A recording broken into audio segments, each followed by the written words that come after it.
आज हम लोग आपके यूपी टेट के सामाजिक अध्ययन के सेकंड पेपर के इतिहास का हम लोग दूसरा चैप्टर देखेंगे। पाषाणकालीन संस्कृत, ताम्र पाषाणकालीन संस्कृत और वैदिक संस्कृति के बारे में आज देखेंगे। बहुत मज़ेदार है, इससे बहुत से क्वेश्चंस आते हैं, तो आप थोड़ा कंसंट्रेट होइएगा क्योंकि बड़े एनालिटिकल हम लोग इसको पढ़ेंगे और अंतर कंपेयर सारा करते हुए चलेंगे।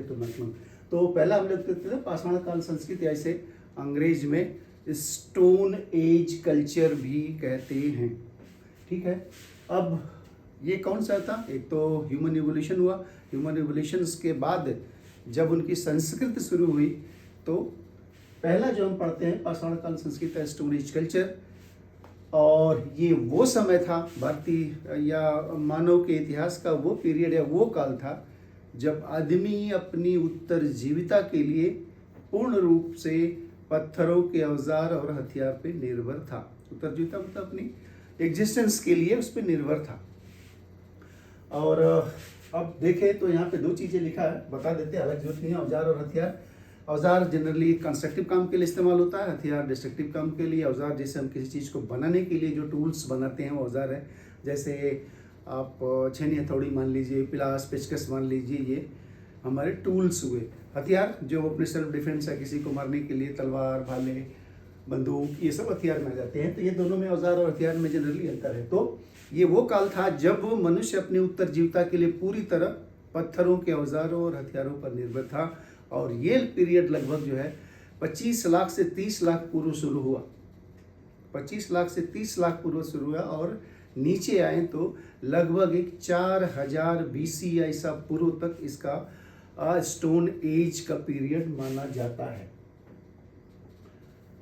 तो ये पीरियड है जो हमने बताया कि 25 से 30 लाख पहले ये शुरू हुआ और 4000 ईसा पूर्व तक ये चलता रहा है। तो दो चीज़ें हो गई, एक तो पूरी तरह से पत्थर पे निर्भर था और उसका पीरियड जो है पूरे स्टोन एज का वो 25 से 30 लाख ईसा पूर्व से लगा के 4000 ईसा पूर्व तक था। अब इसे जनरली इतिहासकार 3 चरणों में बांटते हैं। किस आधार पे बांटते हैं? ये औजारों की बनावट और उनके तकनीक में आए परिवर्तन के आधार पे से 3 चरणों में बांटा जाता है। पूरा पाषाण काल, मध्य पाषाण काल और नव पाषाण काल। अंग्रेजी में देखें तो पैलियोलिथिक, मेसोलिथिक और नियोलिथिक पीरियड। अब हम उसमें पहले पूरा पाषाण काल देखेंगे, पैलियोलिथिक एज। और ये मानव सभ्यता का या मानव इतिहास का पहला चरण था और सबसे लंबा चरण था।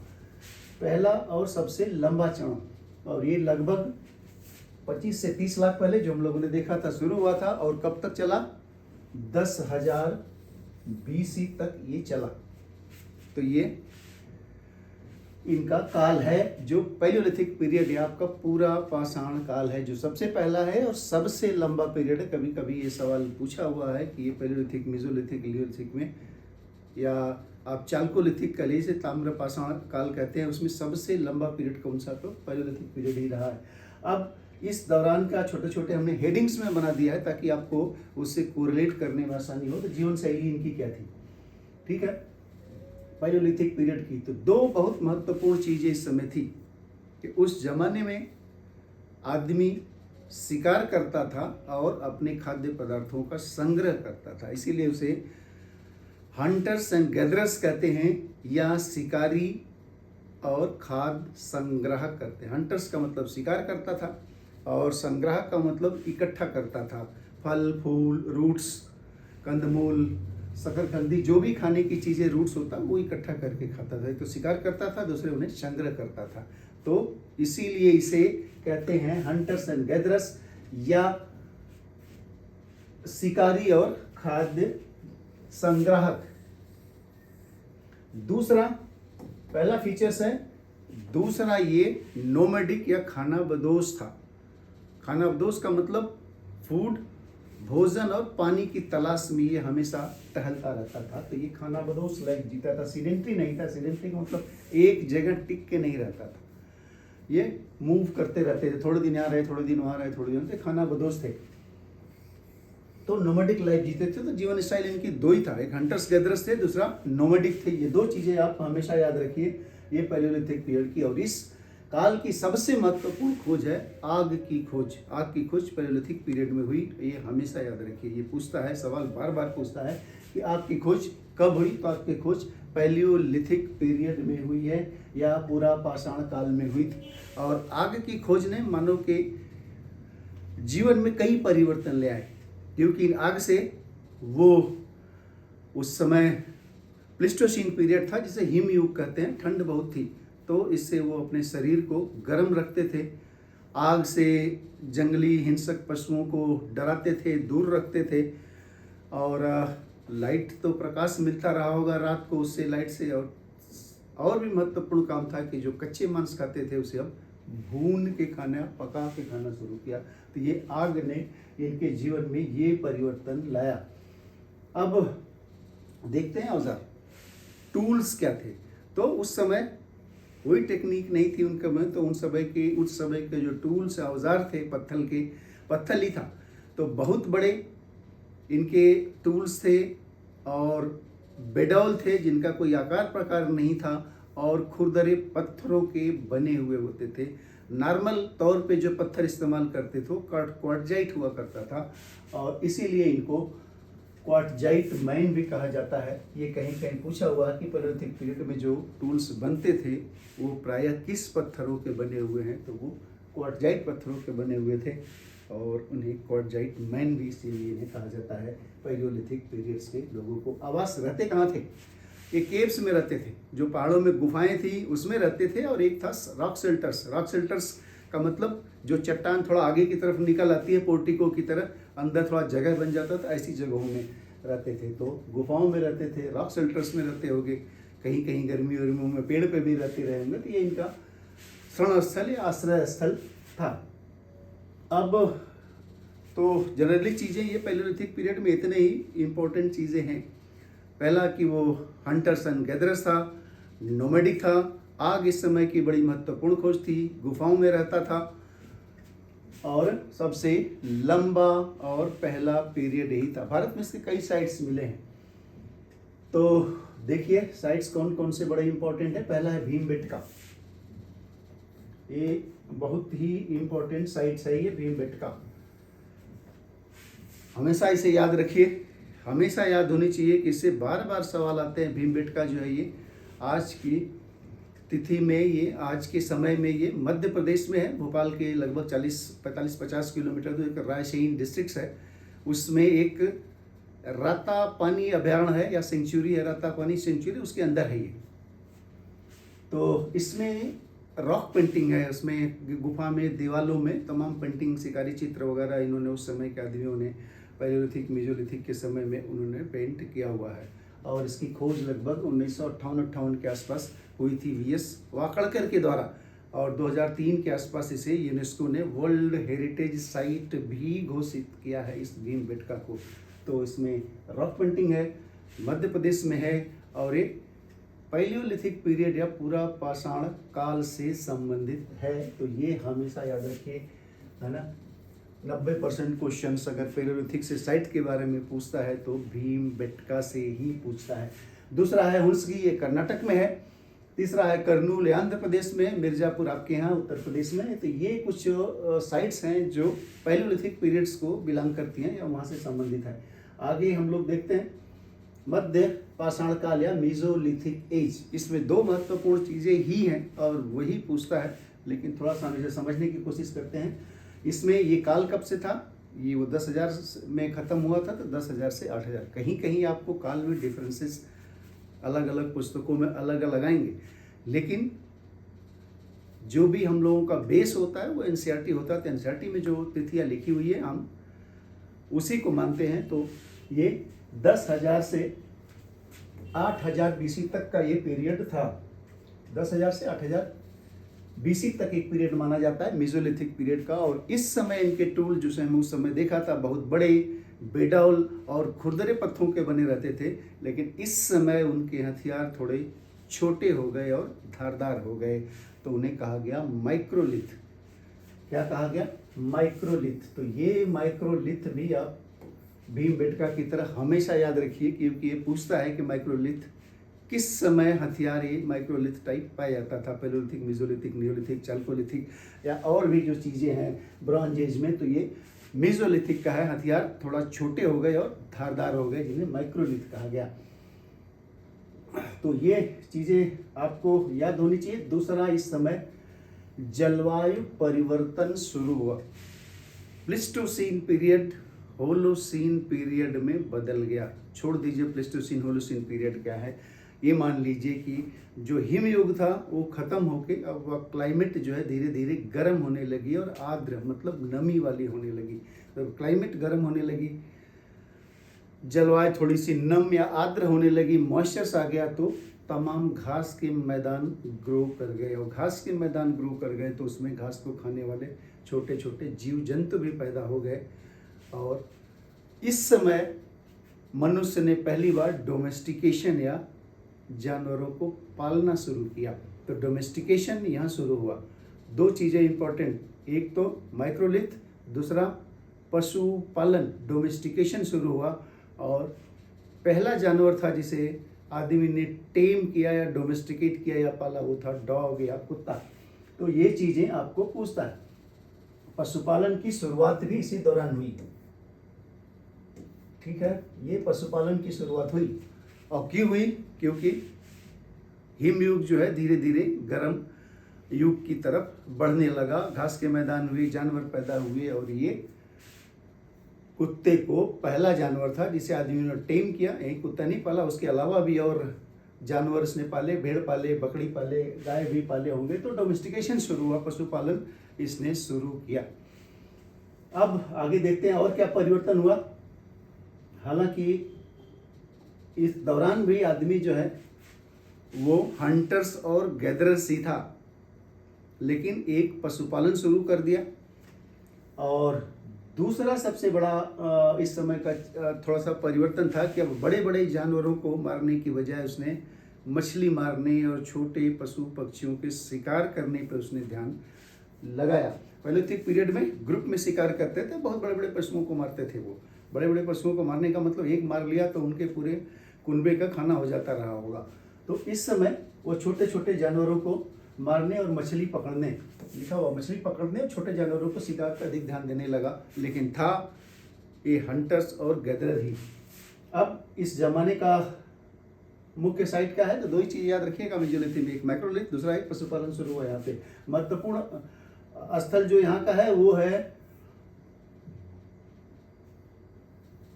ये बागोर, ये राजस्थान में है। दूसरा है आदमगढ़, ये मध्य प्रदेश में है। आजमगढ़ से कंफ्यूज मत करिए, आदमगढ़ है। और तीसरा है सराय नाहर राय, जो आपके उत्तर प्रदेश में मिर्जापुर साइड की तरफ है। तो तीन स्थल जो मेसोलिथिक पीरियड के हैं। ज़्यादातर अगर कोई भी मेसोलिथिक साइट्स के बारे में पूछता है तो बागोर के बारे में ही पूछता है, क्योंकि बागोर में बहुत सारे ये साक्ष्य इनके इस समय के मेसोलिथिक पीरियड के हमें मिले हैं। तो बागोर को याद रखिए यहाँ पे। तीसरा हम आते हैं लास्ट जो है नियोलिथिक पीरियड या नवपाषाण काल। ये मानव सभ्यता का सबसे क्रांतिकारी युग था। और इसका पीरियड शुरू होता है, जब वो खत्म होता है 8000 से लगभग नीचे 6000, 7000, 4000 तक, जो भी मानते हैं इसे। तो क्रांतिकारी क्यों था? क्योंकि यहाँ पे जो गैदरर्स था, खाद्य संग्राहक था, अब वो फूड प्रोड्यूसर हो गया या खाद्यान्न को पैदा करने लगा। तो इकट्ठा करने से पैदा करने की ये जर्नी है। तो इसीलिए इसे क्रांतिकारी परिवर्तन कहते। सबसे क्रांतिकारी युग था। क्यों था? कि आदमी फूड गैदरर से फूड प्रोड्यूसर्स बन गया, मतलब कि वो खेती करना शुरू कर दिया। तो ये हुआ। लेकिन हंटर्स तो था ही, वो शिकार तो करता था। बाद में बहुत समय आगे तक भी लोगों ने वो आदमी शिकार करते थे, तो शिकार तो था ही, लेकिन गैदरर से इकट्ठा करने की जगह वो प्रोड्यूसर्स बन गया। ये काल 8000 से भारत में 4000 ईसा पूर्व तक मानते हैं। तो ये तीनों का काल अलग अलग हो गया। वो 25 से 30 लाख पहले तक पैलोलिथिक पीरियड जो था कि 10,000 तक था, फिर मेसोलिथिक 10,000 से 8,000 तक था। ये 8,000 BC से लगभग लेके 4,000 BC तक का ये पीरियड था। इस जमाने में दो तीन चीजें बहुत महत्वपूर्ण हुई। एक तो प्रोड्यूसर का मतलब ये होगा कि वो खेती करना शुरू कर दिया। ठीक है, तो पहला तो कृषि की शुरुआत हो गई, वो व्यवस्थित रूप से खेती करना इसने शुरू कर दिया। और उगाया क्या? वही जो हम खाते हैं, गेहूं, जौ, चावल, है ना, ये इसने उगाना शुरू किया, तो खेती करना शुरू किया। अब इसके साथ भारतीय उपमहाद्वीप में, इंडियन सब कॉन्टिनेंट में देखें तो सबसे पहले पशुपालन के साक्ष्य और खेती के साक्ष्य मिले मेहरगढ़ में। मेहरगढ़ ये बलूचिस्तान जो पाकिस्तान का पार्ट है वहाँ पे है, लेकिन उपमहाद्वीप में सबसे पहले साक्ष्य यही मिले। तो ये सवाल मेहरगढ़ से संबंधित पूछता है, इंडिया में नहीं है, पाकिस्तान में है। और यहाँ कृषि और डोमेस्टिकेशन या पशुपालन के यहाँ साक्ष्य कृषि के मिलते हैं। अब जब खेती करना शुरू कर दिया तो वो खाना बदोश नहीं रहा, वो सीडेंट्री हो गया, एक जगह रुकने लगा। ये खेती करता कैसे? तो हुआ क्या कि अब वो अस्थाई जीवन जीने लगा। अस्थाई जीवन का मतलब वो टूटी फूटी झोपड़ियाँ घर और बना के वो रहने लगा, घास फूस का, मिट्टी का, जैसे भी बना लगा। तो अस्थाई जीवन, एक तो खेती, दूसरे सीडेंट्री लाइफ, अस्थाई जीवन वो जीने लगा। कई साइट्स आपके मिले हैं इंडिया में, तो इसके एक दो साइट्स हैं जो बड़े यूनिक हैं, उसको देखिए आप। कश्मीर में दो साइट्स मिले हैं, एक बुरझोम, एक गुफ कराल। क्या मिला? बुरझोम और एक गुफ कराल। ये बड़े इंपॉर्टेंट है। गुफ कराल तो कम पूछता है, लेकिन ये बुरझोम सबसे ज़्यादा पूछता है, क्योंकि यहाँ पे पिट ड्वेलर्स मिले, गड्ढा खोद के रहते थे नीचे जमीन में, काफ़ी अंदर गड्ढे खोद देते थे, उसके अंदर रहते थे। अब रहते रहे होंगे, गर्मी के लिए रहते रहे होंगे, या जिसलिए रहते रहेंगे, या सुरक्षा के लिए रहते रहे होंगे, तो पिट ड्वेलर्स तो पूछता है इसमें से पिट ड्वेलर्स कौन है। हालांकि न्यूलिथिक साइट हैं, उस समय ये गड्ढे में रहते थे, गड्ढे खोद के रहते थे। तो ये दो चीज़ें आप कश्मीर का याद रखिए, बुरझोम और गुफ कराल। सबसे बड़ी खोज इस जमाने की थी, जिसको टेक्नोलॉजिकल रेवोल्यूशन कहते हैं, ह्यूमन सिविलाइजेशन का, ये है पहिए की खोज या पहिए का आविष्कार। और यहाँ से आपका टेक्नोलॉजिकल रिवोल्यूशन मानव सभ्यता के इतिहास का माना जाता था कि इस पहिए ने उनके ट्रांसपोर्टेशन को आसान कर दिया, और वो बर्तन बनाने लगे चाक पे। तो फिर जो कृषि प्रोड्यूस करते रहे होंगे उसमें रखते रहे होंगे बर्तनों में, और दो पहिया बना के उसमें कुछ ऊपर बैलगाड़ी तरह जानवरों को जोत के ट्रांसपोर्टेशन का काम करने लगे होंगे। तो इसने ये ट्रांसपोर्टेशंस और बर्तन बनाने का काम इस पहिए से ये शुरू हो गया। आग कहाँ थी? पैलियोलिथिक पीरियड में। यहाँ पे क्या खोजा इन्होंने? पहिए का आविष्कार किया, ये एग्रीकल्चर शुरू किया, एक जगह रहना शुरू किया, ये न्यूलिथिक पीरियड का है। और इनके औजार जो थे वो बहुत अधिक छोटे, अधिक चिकने, धारदार और पॉलिश्ड हो गए, ये भी पूछता है। पॉलिश किए हुए हथियार न्यूलिथिक पीरियड के थे। उस समय बड़े बेडौल और खुरदरे पत्थरों के बने होते थे। मेसोलिथिक पीरियड में आए तो माइक्रोलिथ हो गए, इस समय आ गए तो थोड़ा सा और सोफिस्टिकेटेड हुए और पॉलिश्ड हथियार होने लगे। तो पॉलिश शब्द आए तो ये न्यूलिथिक पीरियड का है। जो महत्वपूर्ण स्थान मिले हैं वो है बुरझोम, गुफ कराल हम लोगों ने देख लिया, जम्मू कश्मीर का पढ़ लिया। चिरंड ये बिहार में जगह है, यहाँ पे बहुत चीज़ें मिली हैं। दूसरा दाऊजली हडिंग, ये पूरा नॉर्थ ईस्टर्न में आसाम में पाया गया है। कोल्डिहवा ये आपके उत्तर प्रदेश का है, और पिकलियल कर्नाटक का है। तो ज़्यादातर इससे पूछते हैं, या फिर चिरंड के बारे में पूछते हैं। नॉर्थ ईस्ट में पूछे तो दाऊजली हडिंग भी है इनका साइट्स।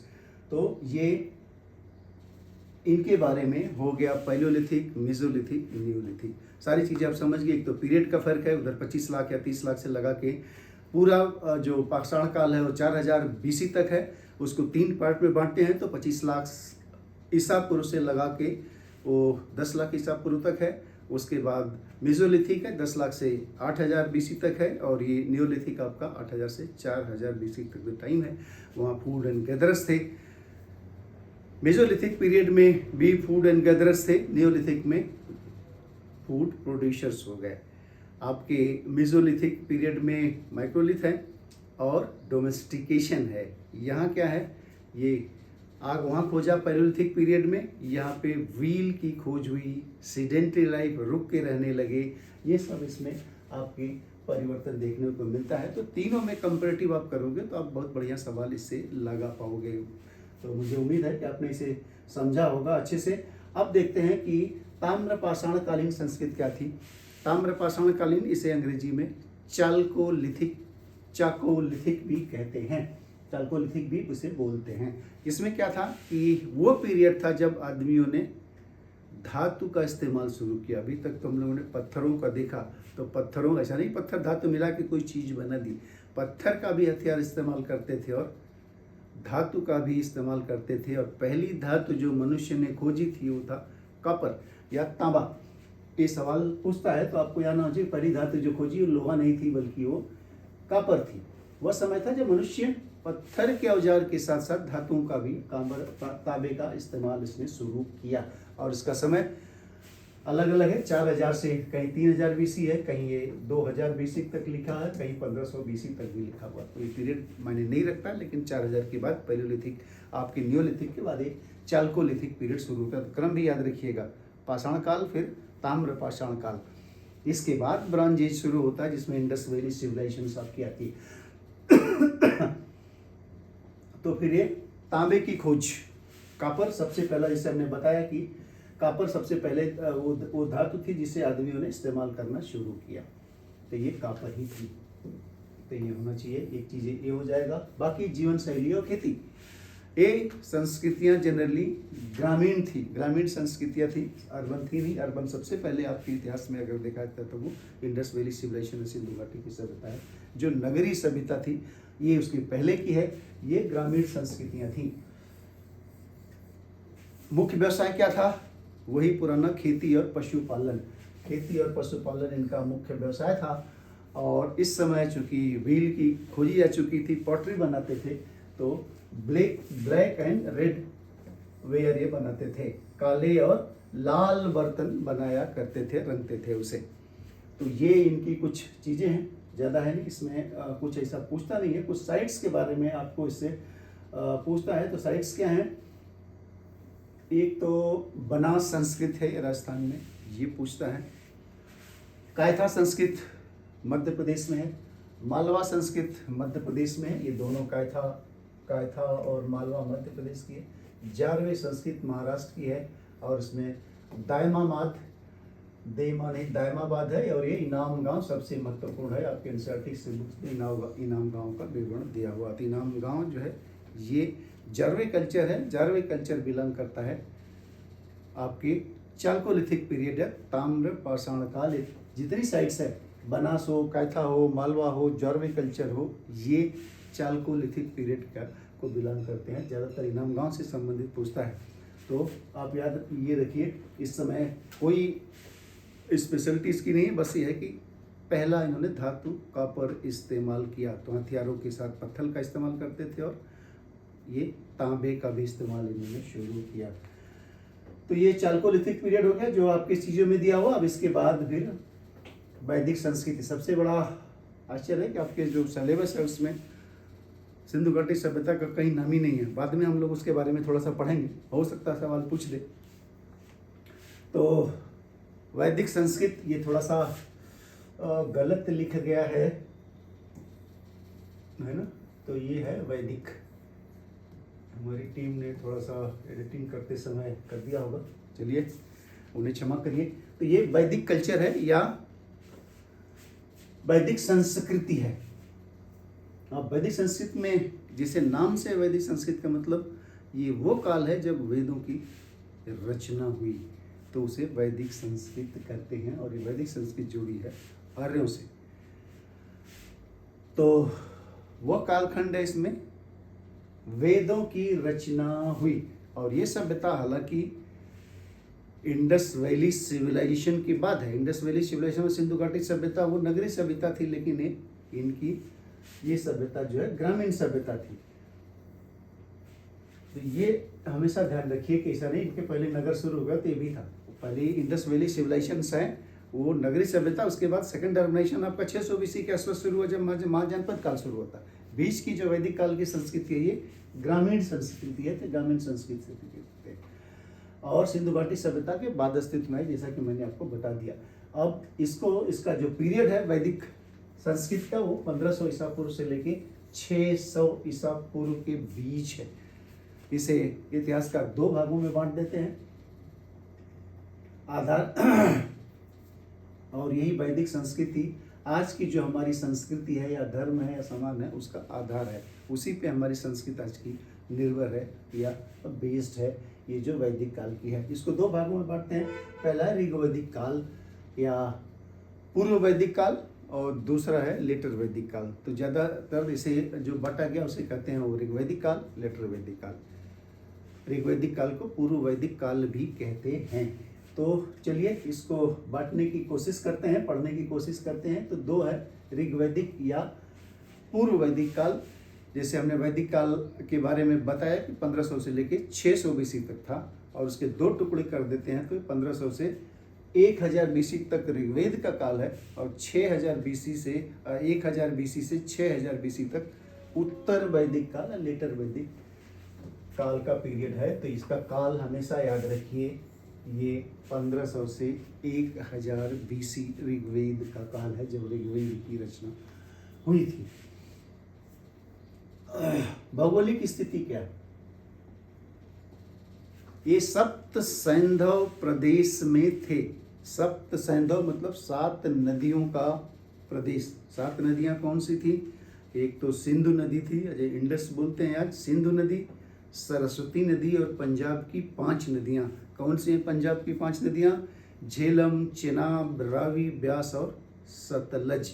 हालांकि जो इनका हम नाम आज बुलाते हैं ऋग्वैदिक काल में इनका अलग नाम था। अभी हम लोग बाद में देखेंगे कि नदियों का ऋग्वैदिक काल का नाम क्या था, इससे भी सवाल पूछता है तो हम बाद में देखेंगे। लेकिन ये सप्त सैंधव में कौन सी 7 नदियां थीं? ये सप्त सैंधव प्रदेश मतलब 7 नदियों की भूमि रहते थे, सिंधु, सरस्वती और पंजाब की 5 नदियां शामिल हैं। अब ऋग्वेद में देखेंगे तो गंगा का सिर्फ 1 बार वर्णन है और यमुना का 3 बार वर्णन है। और ये शो करता है कि अभी आर्य लोग गंगा जमुना के मैदानों में, दोआबों में नहीं पहुंचे थे, पंजाब की साइड में ही थे। ये सप्त सैंधव प्रदेश में भी ये थे। बाद में लेटर वैदिक पीरियड में साक्ष्य मिलता है कि वो वहाँ से उठ के गंगा जमुना के मैदानों में आ गए और वो आर्यावर्त जहाँ रहने लगे उसको बोला जाता है। आर्यों के बारे में कहते हैं कि आर्य का मतलब शादी का अर्थ सेप्ट, श्रेष्ठ। ये अलग अलग थ्योरीज है कहाँ से आए, बहुत सी थ्योरी हैं। कुछ लोग कहते हैं ये मध्य एशिया से आए। दूसरा जैसे मैक्स मुलर कहते हैं कि मध्य एशिया से आए। दूसरा इंडियन व्यू है आपके बाल गंगाधर तिलक ने कहा कि ये आर्कटिक प्रदेश से आए। आपके दयानंद सरस्वती इन्होंने कहा नहीं ये तिब्बत से आए। बाकी डॉक्टर संपूर्णानंद और लोग हैं जिन्होंने कहा कि नहीं ये यहीं के थे, कहीं से बाहर और से नहीं आए। तो इतिहासकारों में इसमें मतभेद है, ऐसे आपको सवाल भी नहीं पूछेगा, हमने इसलिए बता दिया कि आप जानते रहो। लेकिन सर्वमान्य तथ्य है कि मिडिल उससे मध्य एशिया से ये आए, सेंट्रल एशिया से ये आए। चलिए तो ये हमने पढ़ लिया कि वो अभी उधर ही थे, इधर आए नहीं थे। अब इनकी राजनीतिक व्यवस्था कैसी थी इसके बारे में हम देखते हैं। ये एक तरह से कबीलाई शासन था। कबीले थे, छोटे छोटे ग्रुप में रहते थे। जैसे आपने देखा होगा आदिवासियों के बारे में, कबीलों में चलते थे। तो ये कबीलाई शासन था और उस कबीले को जन कहा जाता था और उनका जो नेता हुआ करता था, लीडर होता था, उसे राजन कहते थे। और राजन का काम था कि कबीले की रक्षा करना, युद्ध में नेतृत्व करना, बाकी उसके कबीले की देखभाल करना। तो कबीले को जन बोलते थे और उसके मुखिया को राजन या राजा बोलते थे। और इस राजन या राजा की शक्तियों पर नियंत्रण करने के लिए कुछ समितियां होती थीं। तो 3 समिति बड़ी कॉमन है, एक है सभा, दूसरा है समिति और तीसरा है विदत। 3 सभाएं थी। अब सभा जो था वो गांव के कुछ जो वरिष्ठ लोग, जानकार लोग, मुअज्जिज लोग थे उस कबीले में, उसकी संस्था थी। इसमें महिलाएं भी होती थी और इसका काम था कि राजा को हर मुद्दे पे, चूंकि ये वरिष्ठ लोगों की और अनुभव लोगों की सभा थी, तो राजा को सुझाव दिया करते थे। दूसरी सभा थी इनकी, सभा के बाद दूसरी समिति थी। समिति में उस कबीले के सारे लोग मेंबर्स होते थे। इनका काम था राजा का चुनाव करना, राजन का चुनाव करना और नीति निर्धारण करना कि क्या करना क्या नहीं करना। विदत जैसी संस्थाएं थी, ये जनरली मिलिट्री का काम देखते थे, कुछ बंटवारा वटवारा करना है तो काम करने थे, धार्मिक कार्यों के बारे में भी ये काम करते थे। 3 समितियां थी, ये आप जान लीजिए, सभा, समिति और विदत। और तो ये आप याद रखिए इन तीनों सभाओं को। बाकी समाज की सबसे छोटी इकाई जो होती थी उसको हम कुल या परिवार कहते थे। सबसे छोटी इकाई कुल बोलते थे या परिवार थे। समाज जो था पैट्रियार्चल था। पैट्रियार्चल का मतलब पिता सत्तात्मक था, जिसमें पिता प्रभावी हुआ करता था घर में। महिलाओं की स्थिति अत्यंत सम्मानजनक थी ऋग्वेदिक काल में, बुरी नहीं थी। उनको पढ़ाई का अधिकार था, वो सभा की बैठकों में प्रतिभाग करती थी। 2-3 ऋग्वैदिक कालीन महिलाओं का वर्णन बार बार मिलता है, जैसे ये घोषा, अपाला और लोपा मुद्रा। तो ये उस समय की ये महिलाएं थी। अर्थव्यवस्था क्या थी? अर्थव्यवस्था का मुख्य आधार, तो अब लोग पढ़ते आ रहे हैं, चालकोलिथिक पीरियड में कृषि और पशुपालन था, लेकिन ऋग्वैदिक काल का मुख्य आधार पशुपालन था पहले नंबर पे, दूसरे नंबर पे कृषि था। और गाय जो है सबसे बड़ा धन माना जाता था। जिसके पास जितनी गाय हैं उतने वो प्रभावी है। जिस कबीले के पास जितनी गाय हैं उतना ही बड़ा कबीला है वो। तो गाय सबसे बड़ा इस जमाने का धन हुआ करता था। तो पहला काम था क्या इनका? कृषि व्यवस्था का मुख्य आधार जो था वो पशुपालन था। कृषि दूसरे नंबर पे आता था। और कृषि में जनरली ये जौ उगाते थे, गेहूं चावल जौ, तो जौ ज्यादातर ये उगाते थे। और गायों को सबसे पवित्र और सबसे कीमती संपत्ति माना जाता था। वही हमने कहा, खेती का महत्व पशुपालन से कम था। मुख्यतः ये जौ की खेती करते थे। और बार्टर सिस्टम था, वस्तु विनिमय, एक वस्तु को दे के दूसरे वस्तु को लेना, क्योंकि कोई मुद्रा तो थी नहीं।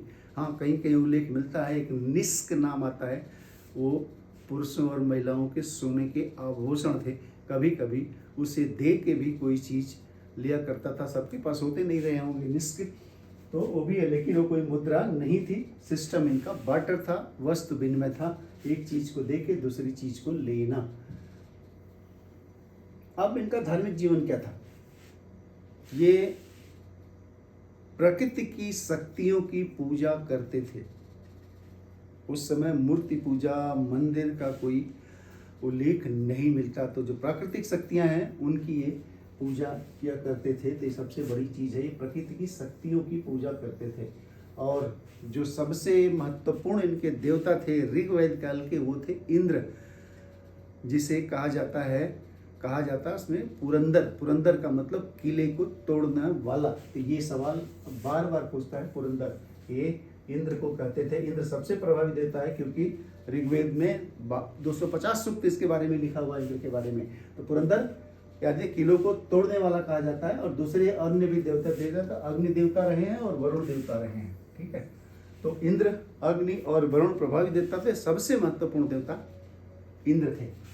इनको पुरंदर कहा गया, मतलब किले को तोड़ने वाला। जो आगे देखे, सिंधु घाटी सभ्यता तो पढ़नी नहीं है, लेकिन फिर भी जो सिंधु घाटी सभ्यता के कार्यों ने नष्ट किया, तो उसमें जो साक्ष्य दिया जाता है, इंद्र को किले तोड़ने वाला बताया गया, पुरंदर, तो इसने तोड़ा, उनका किला तोड़ा होगा।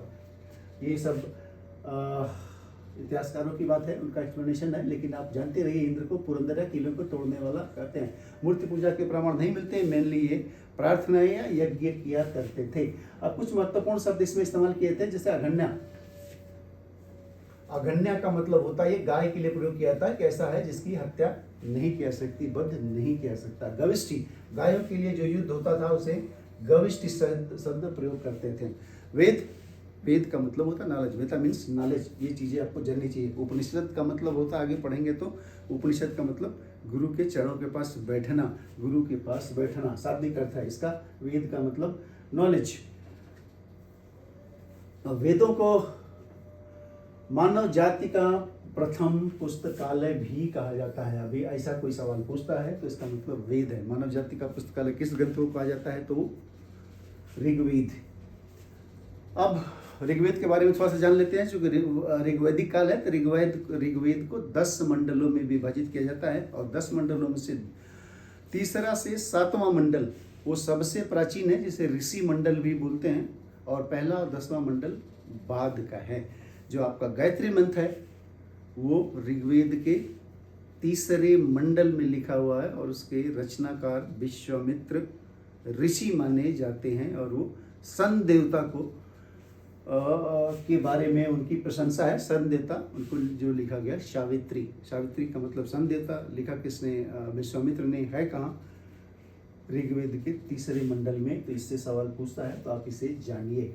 और इसमें जो है लगभग 1028 सूक्त हैं इसमें, और 10,580 इसमें ऋचाएँ हैं। तो कभी कभी ये सूक्त के बारे में पूछ देता है कि 10 से 28 जो है इसमें सूक्त हैं।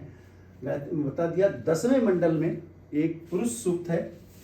सबसे पहली बार, चूंकि मैंने बताया था दूसरा और 7वां मंडल सबसे प्राचीन है, पहला और 10वां बहुत बाद में ऐड किया गया है। तो 10वें मंडल में एक पुरुष सूक्त है जिसमें पहली बार 4 वर्णों का वर्णन आया है, जिसमें ब्राह्मण, क्षत्रिय, वैश्य और शूद्र कहा गया है। लेकिन उस जमाने में ये चारों वर्ण कर्म के आधार पे थे, जन्म के आधार पे नहीं। जन्म के आधार पे वो उत्तर वैदिक काल में बनी है। तो एक ही अंतर है कि इस समय जो वर्ण व्यवस्था एकदम लास्ट में आया, ऋग्वैदिक काल जब खत्म होने लगा है तब ये प्रकाश में आया, और ये कर्म के आधार पे था, न कि जन्म के आधार पे।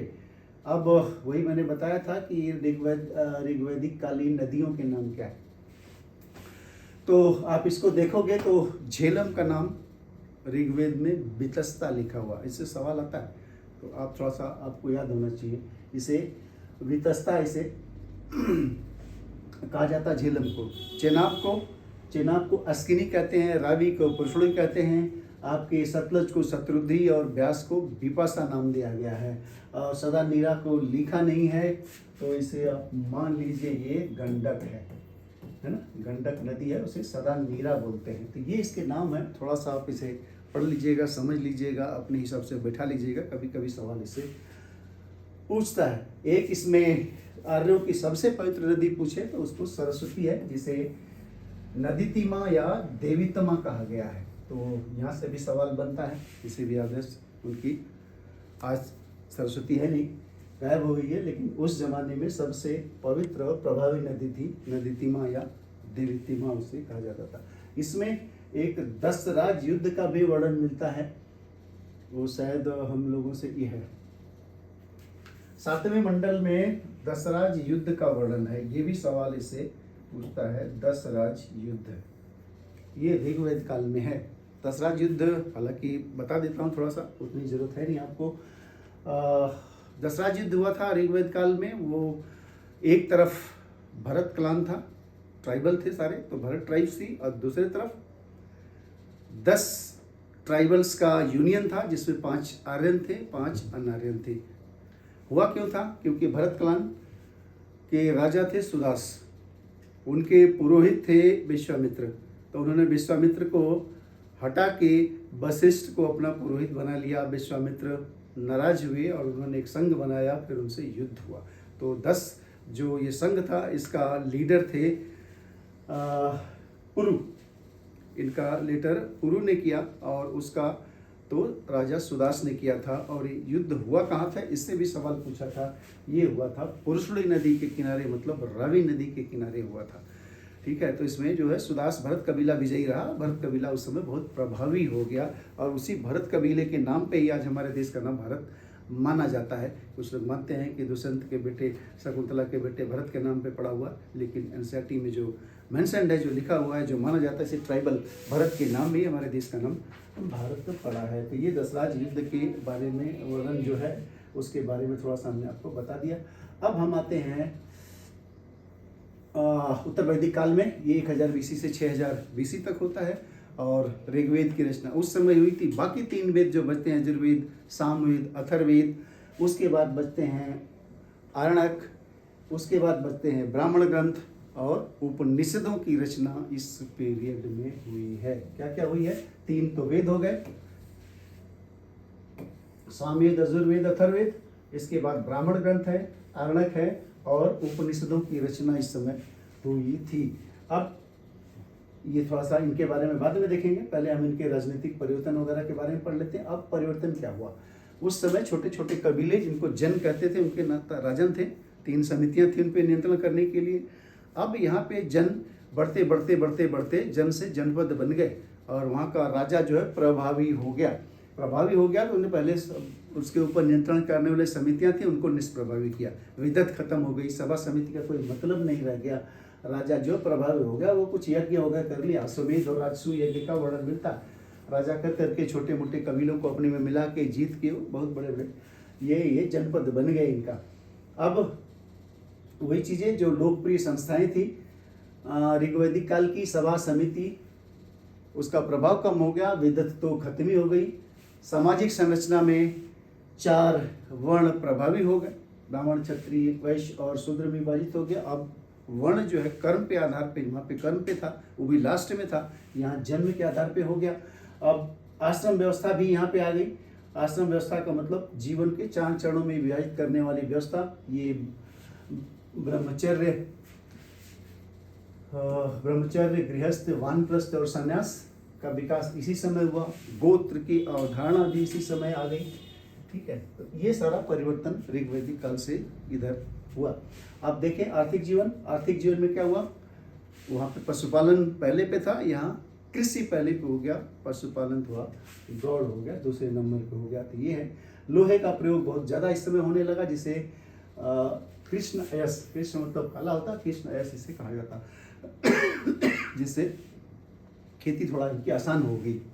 लोहे का इस्तेमाल हल वगैरह में कर लिया होगा, कुदाली बना लिया होगा, तो थोड़ा खेती आसान हो गई, तो खेती प्रभाव होगी, पशुपालन थोड़ा इनका कम हुआ। मुख्य रूप से वो गेहूं और चावल की फसल करते रहते। चावल को व्रीह कहा गया, कहीं कहीं ये भी पूछा हुआ, व्रीह किसके लिए कहा गया, चावल के लिए। ऋग्वेद काल में जौ की खेती करते थे, यहाँ चावल और गेहूं की खेती करने लगे। धार्मिक परिवर्तन क्या हुआ, धार्मिक परिवर्तन में पुरोहित काल बहुत प्रभावी हो गया। जो इनके देवता थे इंद्र और अग्नि, अब उनका स्थान दूसरे लोगों ने ले लिया। किसने ले लिया, प्रजापति जो है लेटर वैदिक पीरियड या उत्तर वैदिक पीरियड के सबसे प्रमुख देवता थे। उधर सबसे प्रमुख देवता कौन थे, इंद्र। यहाँ का दूसरा सबसे प्रमुख देवता उत्तर वैदिक काल का कौन है, प्रजापति। और भी थे विष्णु, इनको सृष्टिकर्ता माना गया, विष्णु को संरक्षक माना गया। रुद्र या शंकर जो आज हम मानते थे, संहारक का जगह ले लिया। ये सबसे प्रभावी थे प्रजापति। उधर थे इंद्र, इधर हैं प्रजापति। ठीक है, धर्म जटिल हो गया, खर्चीला हो गया, पशु वध होने लगा और अनुष्ठान बड़े कठोर हो गए। तो चूंकि ये सब चीजें प्रभावी हो गई, तो पुरोहित वर्ग जो था, ब्राह्मण लोग प्रभावी हो गए। आगे देखते हैं। अब बहुत दिन तो चला नहीं, लेकिन इसका 600 के आसपास, 800 के आसपास जो उनका लेटर वैदिक पीरियड का लास्ट फेज माना जाता है, उत्तरार्ध वाला फेज, उसमें कर्मकांडों के विरुद्ध में फिर चीजें होने लगी और फिर ये उपनिषदों की रचना हुई। ये कर्मकांडों के पूरी तरह विरोध में है और इसमें जो है उसने ज्ञान, आत्मा और ब्रह्म की बातें होने लगी। तो फिलोसफिकल पॉस्ट्यूल्स हैं आपके, ये भी पूछता है कि उपनिषदों में क्या सार है, तो ये फिलोसफिकल डॉक्यूमेंट है। अब इनके साहित्यों के बारे में थोड़ा सा देख लेते हैं ब्रीफ में। इस काल का साहित्य सभ्यता के, हमारी जो भारतीय सभ्यता, उसके भौतिक विकास और आध्यात्मिक विकास का आधार है। इसमें 3 वेद रचे गए। कौन कौन, यजुर्वेद, सामवेद, अथर्ववेद, आपका ब्राह्मण ग्रंथ आए, आरण्यक आए और उपनिषद आए, ये हैं। ऋग्वेद वहाँ था। तो अब वेदों के बारे में देखते हैं। 3 वेद हैं, वहाँ तो ऋग्वेद था, यहाँ पे सामवेद है। सामवेद में मतलब यज्ञ के समय गाए जाने वाले गीतों का संग्रह है। इसे भारतीय संगीत का जनक भी माना जाता है। ठीक है, तो सामवेद में क्या है, यज्ञ के समय जो गान गाते थे उसका संकलन है। यजुर्वेद में क्या किया गया, उन्हीं यज्ञों की पद्धति या विधियों के बारे में, मंत्रों के बारे में बताया गया, कैसे यज्ञ करनी चाहिए। अथर्ववेद की रचना सबसे बाद में हुई है और इसमें तंत्र, मंत्र, जादू, टोना, औषधि विज्ञान की भी इसमें जड़ें मिलती हैं। तो तंत्र, मंत्र, जादू, टोना अथर्ववेद में है। यजुर्वेद में यज्ञों की विधियों के बारे में वर्णन है और आपका सामवेद में यज्ञ के समय गाने की जो गाए जाते थे वो गान है। तो ये तो इसमें है क्या, इनमें एक यजुर्वेद में, एक कृष्ण यजुर्वेद और एक शुक्ल यजुर्वेद है। ये कभी कभी सवाल पूछता है, यहाँ नहीं लिखा लेकिन आप जान लीजिए, कृष्ण शुक्ल 2 भाग हैं यजुर्वेद के। अब हम आते हैं ब्राह्मण ग्रंथ पे। ब्राह्मण ग्रंथ क्या थे कि ये वेद के मंत्रों की जो है वो सरल व्याख्या ब्राह्मण ग्रंथों में की गई है। मोस्टली ये कर्मकांडी ग्रह है, कर्मकांड के बारे में ब्राह्मण ग्रंथ जैसा नाम ही है, तो ये कर्मकांड प्रधान ग्रंथ है। अब आज ये अरण्य क्या है, अरण्य का मतलब होता है जंगल, तो ये जंगल में लिखे गए हैं और उनके लिए लिखे गए हैं जंगल में रह के अपना अध्ययन करते थे, या जो भी सन्यासी वगैरह रहते थे उनके लिए लिखा गया। और ये भी दार्शनिक चिंतन वगैरह के बारे में, ये रहस्यों के बारे में इस पर जोर दिया गया है। तो ये अरण्य जंगल से संबंधित है। अब आज ये उपनिषद, उपनिषदों को वेदांत कहा जाता है, ये पूछता है तो आप जानते रहिए। क्योंकि वेदांत क्यों कहा जाता है, क्योंकि ये वैदिक साहित्य के अंतिम भाग हैं, तो इसलिए इन्हें वेदांत कहते हैं और ये दार्शनिक निष्कर्ष हैं। इसका मतलब होता है शाब्दिक अर्थ, जैसे हमने उधर हिंट किया था, उप मतलब समीप, नी मतलब श्रद्धापूर्वक, सद मतलब बैठना, गुरु के समीप निष्ठापूर्वक बैठना। क्यों बैठना, उनसे सीखना। तो ये उपनिषद का शाब्दिक अर्थ है, ये भी अक्सर पूछता है। अब एक मुक्तिका उपनिषद है। मुक्तिका उपनिषद में 108 उपनिषदों की सूची दी गई है, ठीक है। तो उपनिषद 8 हैं, वेद 4 हैं, उपनिषद 108 हैं। पुराण काल बाद में शुरू होता है, तो उसका 18 है पुराण। तो 4 वेद, 108 उपनिषद और 18 पुराण हैं। हमारा जो राष्ट्र का आदर्श वाक्य सत्यमेव जयते, ये मुंडक उपनिषद से लिया गया है। तो ये तो हमेशा आपको याद होना चाहिए, कोई भी अपेक्षा करेगा कि ये आपको आता होगा। तो मुंडक उपनिषद से लिया गया है। जो उपनिषद है सबसे बड़ा बृहदारण्यक उपनिषद है। तो बृहदारण्यक उपनिषद सबसे बड़ा है और मांडुक्य उपनिषद सबसे छोटा है। तो ये जानते रहिए, ये दोनों में अलग हैं, नाम मिलते जुलते हैं, आप इसे पहचान लीजिए, मुंडक उपनिषद और मांडुक्य उपनिषद। तो मुंडक उपनिषद से सत्यमेव जयते लिया गया है और मांडुक्य उपनिषद जो है वो सबसे छोटा उपनिषद है। वेदांत उपनिषद सबसे बड़ा उपनिषद है। प्रत्येक वेदों का एक उपवेद भी है लिखा हुआ, हालांकि पूछता नहीं है, लेकिन आप जान लीजिए ऋग्वेद का उपवेद आयुर्वेद है, आपका यजुर्वेद आएगा तो उसका धनुर्वेद है, सामवेद का गंधर्ववेद है, अथर्ववेद का शिल्पवेद है। अब ये अथर्ववेद को अगर हम छोड़ देते हैं, इसको छोड़ दिए, तो ये जो 3 वेद हैं इसको वेद त्रयी भी बोला जाता है। क्या बोला जाता है? वेद त्रयी, ठीक है। ये भी सवाल कभी कभी पूछता है, इसमें से अथर्ववेद निकाल दीजिए तो ऋग्वेद, यजुर्वेद और अथर्ववेद वेद त्रयी हैं। अब वेदों की रचना का क्रम देखते हैं कि सबसे पहले कौन हुआ, सबसे बाद में। सबसे पहले स्पष्ट है ऋग्वेद हुआ, अब हमने बता दिया सबसे बाद में अथर्ववेद हुआ। बीच में कौन से हैं, तो बीच में दूसरे नंबर पे यजुर्वेद है, फिर सामवेद है। और बड़े छोटे के आधार पे देखें सबसे बड़ा वेद कौन है, तो ऋग्वेद ही सबसे बड़ा है, सबसे प्राचीन है। दूसरे नंबर का बड़ा अथर्ववेद है। अथर्ववेद को यहाँ से उठाइए, यहाँ फिट कर दीजिए, बाकी वही है। तो बड़े में देखेंगे तो ऋग्वेद है, अथर्ववेद है, यजुर्वेद है, सामवेद है। अगर यंगेस्ट ओल्डेस्ट से यंगेस्ट देखें तो ये इसका क्रम है। अब कुछ महत्वपूर्ण प्रश्न देख लेते हैं थोड़े थोड़े, थोड़ा सा आप रिवाइज हो जाओगे।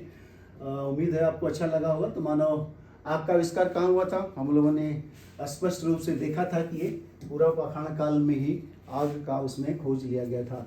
माइक्रोलिथ, ये हमने बताया था कि बार बार पूछता है, मध्य पाषाण में जो उनके भोथरे, बेडौल और खुरदरे हथियार थोड़े छोटे और पैनेदार, धारदार हो गए, उन्हें माइक्रोलिथ कहा जाता है, ठीक है।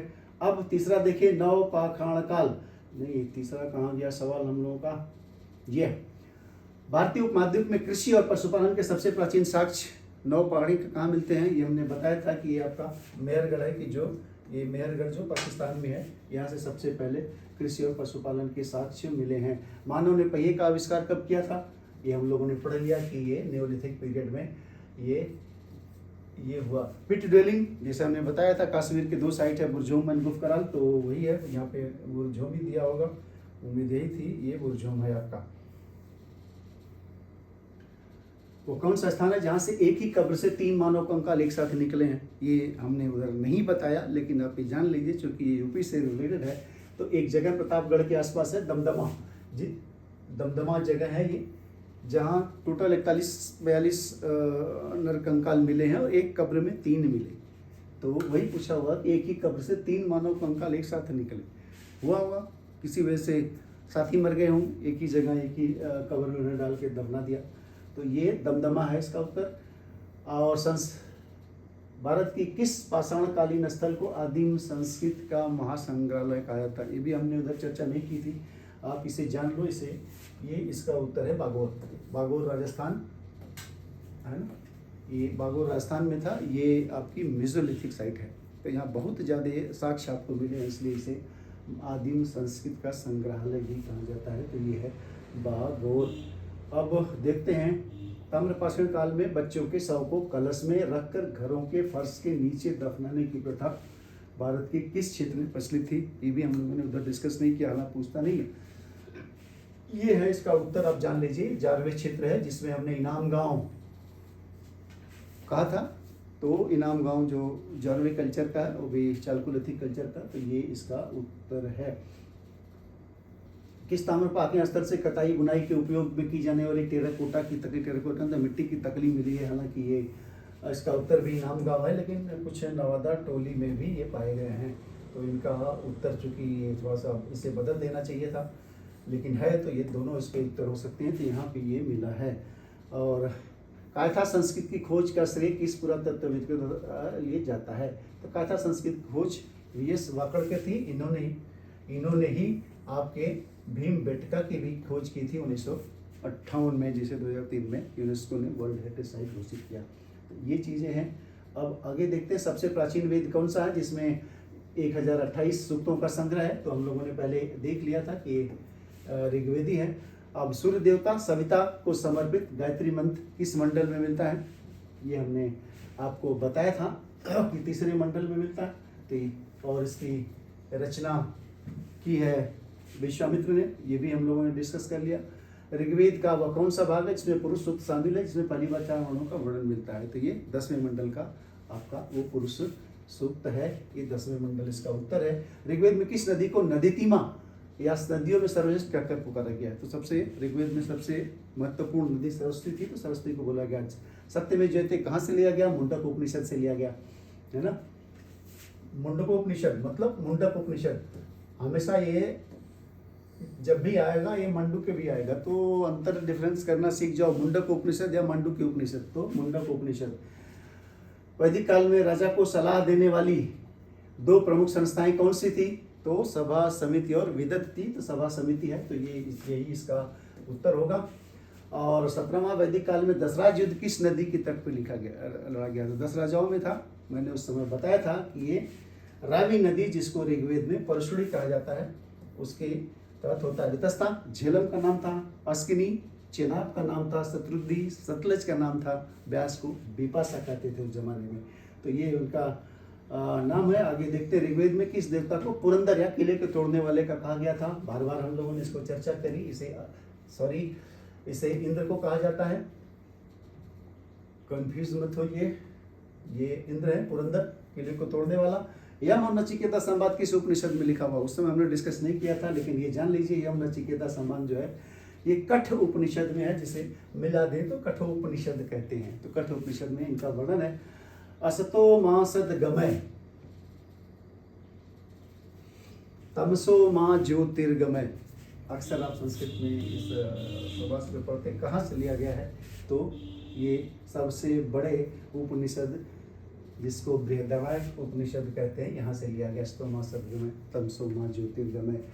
उत्तर वैदिक काल में सर्वोच्च देवता कौन था, उधर ऋग्वैदिक काल में थे इंद्र, और उत्तर वैदिक काल में हो गए, जैसा मैंने बताया था, प्रजापति। उत्तर वैदिक काल के किस धातु की खोज ने कृषि और वनों को साफ करने में सबसे क्रांतिकारी भूमिका निभाई, तो लोहा है। उत्तर वैदिक काल के किस उपनिषद में कर्मकांडों और पशुबल के विरोध में कहा गया है कि यज्ञ एक ऐसी टूटी हुई नाव के समान है जिस पर भरोसा नहीं किया सकता? ये उपनिषद में लिखा हुआ उपनिषद क्या है? वो आपका मुंडकोपनिषद है, जहाँ से आपका ध्येय वाक्य लिया गया है, सत्यमेव जयते। अब लास्ट सवाल है, उत्तर वैदिक काल में, लेटर वैदिक काल में प्रयुक्त होने वाले मिट्टी के बर्तनों में सबसे प्रमुख इस काल की विशेषता बताने वाला मृदभाण या मिट्टी का बर्तन कौन था? तो ये हमेशा याद रखिए, उस समय हम लोगों ने डिस्कस शायद नहीं किया था, PGW। और जो चाल्कोलिथिक पीरियड का हम लोगों ने वर्णन किया था, ब्लैक एंड रेड वेयर। तो ये चीज़ें हैं, बाकी हम डिटेल में नहीं जाते। तो इतना था, इससे आप एनालिटिकल पढ़ेंगे देखेंगे तो आप बड़े इजीली लगा पाओगे। इसमें दिक्कत क्या होती है कि हम पढ़ते हैं फिर 10 दिन बाद भूल जाते हैं कि हमने कौन किस काल में पढ़ा था। तो थोड़ा सा आप ऐसे कंपेयर करोगे तो बहुत अच्छा लगा पाओगे। उम्मीद है कि आप बहुत अच्छा काम करो, जो सवाल आएंगे तो आप सारे सही करोगे।